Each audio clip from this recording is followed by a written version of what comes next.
Hello दोस्तों, Bharat updates channel में आपका स्वागत है। और दोस्तों आज है 18 दिसंबर और आज की 19 इम्पोर्टेंट अपडेट्स आप सभी के लिए लेकर यहाँ पर आ चुका हूँ। और ये आप देख ही सकते हो यहाँ पे, और बाकी के अपडेट्स आपको इस वीडियो में देखने को मिल जाएंगे, तो वीडियो को पूरा देख लीजिएगा। चलिए दोस्तों शुरू करते हैं पहले अपडेट के साथ। तो ये रही, हिमाचल में 24 घंटों में आए हैं कोरोना के 57 नए केस, 47 हुए ठीक। मंडी में 25, कांगड़ा में 9, हमीरपुर में 6, सोलन में 6, ऊना में 4, शिमला में 4, सिरमौर में 1, कुल्लू में 1, बिलासपुर में 1। और कुल संक्रमितों की संख्या की बात करें 2,28,227, और एक्टिव केस हैं 536। और अब तक जो है 2,23,826 जो है ठीक हो चुके हैं। तो ये दोस्तों अभी तक की लेटेस्ट अपडेट है यहाँ पे कोविड-19 की। ठीक है, चलिए नेक्स्ट अपडेट देख लेते हैं। तो ये रही, ओमिक्रॉन देश में 100 देशों से ज़्यादा संक्रमित। सरकार ने कहा लोग गैर जरूरी यात्रा ना करें। 91 देशों में अब तक 27,000 से अधिक ओमिक्रॉन के मामले।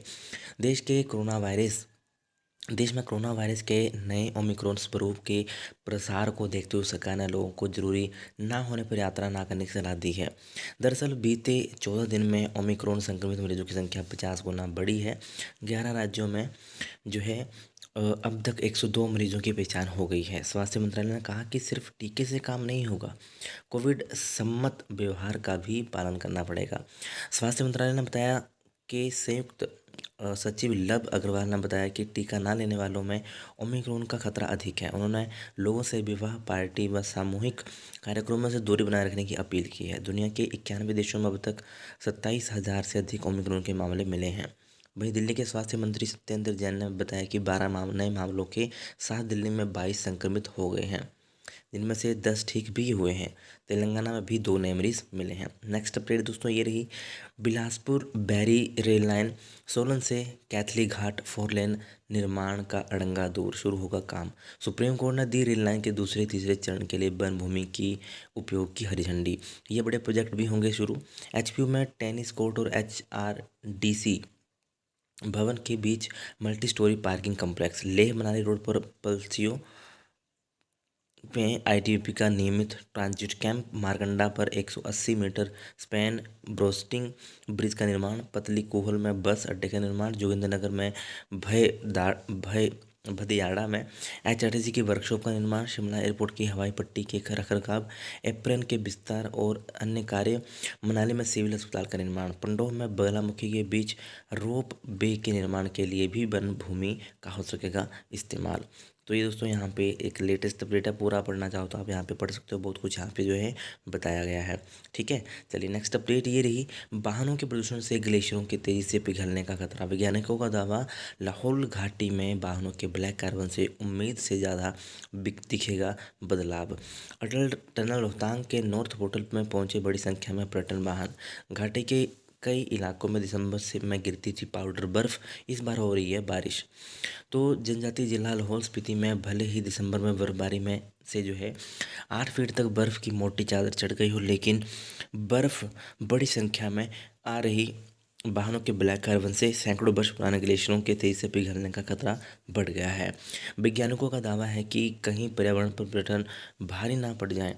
वैज्ञानिकों का मानना है कि अटल टनल से होकर सर्दियों के मौसम में भी वाहनों की आवाजाही में ऐसा इजाफा होता रहा तो घाटी के पर्यावरण में भविष्य में उम्मीद से अधिक बदलाव देखने को मिलेगा।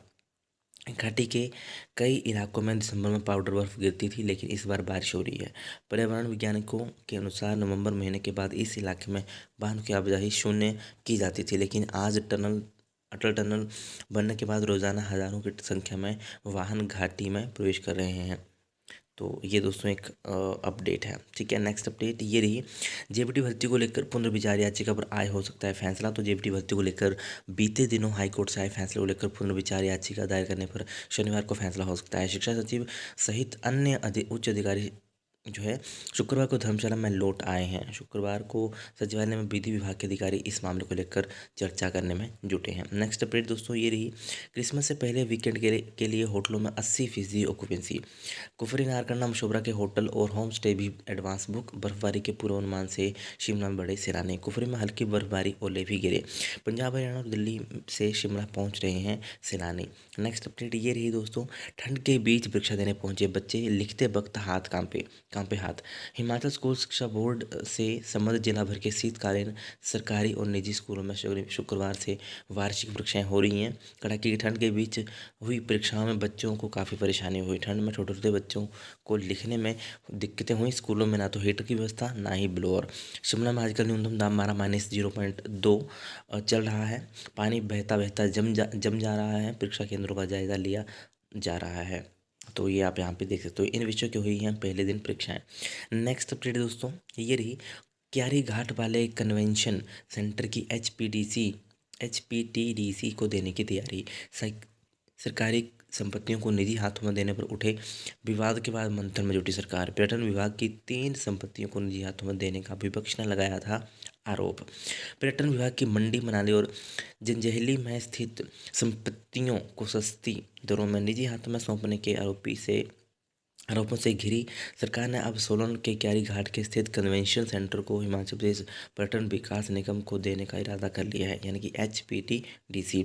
3 संपत्तियों को बेहतर संचालन के उद्देश्य से निजी हाथों में निर्धारित राशि और सालाना फीस के साथ सौंपा गया था, लेकिन शीत सत्र के दौरान कांग्रेस विधायकों ने कारोबारियों को फायदा पहुंचाने और सरकारी खजाने को नुकसान पहुंचाने समेत हिमाचल फॉर सेल का आरोप लगाया था। तो ये दोस्तों यहाँ पे अपडेट है कुछ। नेक्स्ट अपडेट ये रही, पुलिस कांस्टेबलों ने की राशन भत्ता बढ़ाने की मांग। आश्वासनों के बीच ठोस कदम ना उठने से पुलिसकर्मियों में है भारी असंतोष। तो पुलिसकर्मियों ने यहाँ पे दोस्तों राशन भत्ता बढ़ाने की यहाँ पे जो है मांग की है। नेक्स्ट अपडेट ये रही, बैंक हड़ताल, प्रदेश में कई जगह खाली हो गए हैं ATM। निजीकरण के खिलाफ कर्मचारी यूनियनों ने जिलों में किए विरोध प्रदर्शन। नेक्स्ट अपडेट ये रही, सरकार तय करेगी मंडी विश्वविद्यालय में शामिल होने वाले कॉलेजों के नाम, विधायकों से पूछकर नहीं होगा फैसला। विधि विभाग आज राज्यपाल की मंजूरी को भेजेगा विधेयक। राज्य विश्वविद्यालय मंडी को सरकार से हर वर्ष मिलेगी 75 से 100 करोड़ की वित्तीय सहायता। तकनीकी विश्वविद्यालय हमीरपुर को जल्द मिलेगा नया कुलपति, यानी कि HPTU को जल्द ही मिलेंगे नए कुलपति। नेक्स्ट अपडेट ये रही दोस्तों, -डिग्री तापमान में आइस हॉकी रिंक में उतरे खिलाड़ी। काजा में 395 प्रतिभागियों के लिए प्रशिक्षण शिविर का आगाज। 24 तक चलेगा प्रशिक्षण देने के लिए 3 श्रेणियों में बांटे गए हैं प्रतिभागी। नेक्स्ट अपडेट दोस्तों ये रही, छठे राज्य वित्त आयोग की अवधि को 31 अक्टूबर तक बढ़ाने की सिफारिश। तो यहाँ पे दोस्तों छठे वित्त आयोग की तीसरी बैठक शुक्रवार को अध्यक्ष सत्यपाल सत्ती की अध्यक्षता में हुई। इसमें आयोग की अवधि 31 अक्टूबर 2022 तक बढ़ाने की अनुशंसा की है। नेक्स्ट अपडेट दोस्तों ये रही, छोटे बिजली प्रोजेक्टों में हिमाचली लोगों को मिलेगी प्राथमिकता। 15 वर्षों के लिए हिमाचल को मिलेगी नई ऊर्जा नीति।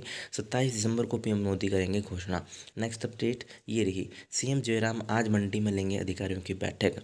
तो आइए दोस्तों मंडी में अधिकारी को जो है CM जो है बैठक लेने वाले हैं। नेक्स्ट अपडेट ये रही, NHM में भरे जाएंगे 34 पद। तो ये वैकेंसी जो हैं, ये जो खाली पद जो हैं ये भरे जाएंगे NHM में, ठीक है। चलिए नेक्स्ट अपडेट ये रही, प्रशिक्षित गुरिल्लाओं को सशस्त्र बल में शामिल करने के लिए नीति बनाए सरकार। नेक्स्ट अपडेट ये रही, छात्रवृत्ति के लिए तिथि बढ़ी, 7 जनवरी तक कर सकेंगे आवेदन। बीते वर्ष 1400 लाभार्थियों को मिली थी छात्रवृत्ति, अब इस बार 1800 से अधिक आए आवेदन।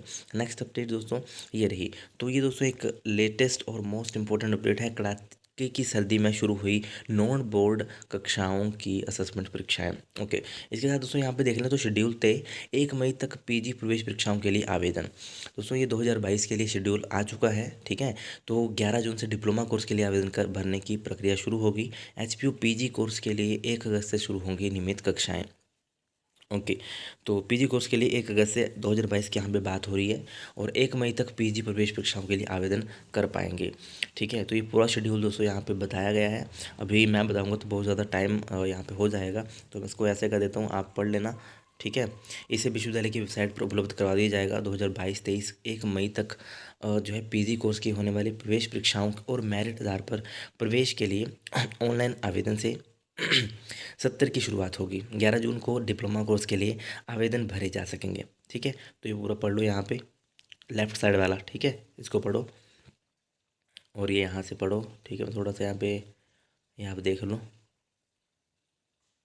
ठीक है। और ये क्या क्या शेड्यूल है, किसका कब होगा, सब कुछ यहाँ पे बताया गया है, ठीक है। दोस्तों ये थी आज की कुछ इंपॉर्टेंट अपडेट्स, और वीडियो अगर अच्छी लगे तो लाइक शेयर, चैनल को सब्सक्राइब जरूर करिएगा मेरे लेटेस्ट अपडेट्स के लिए। Thank you.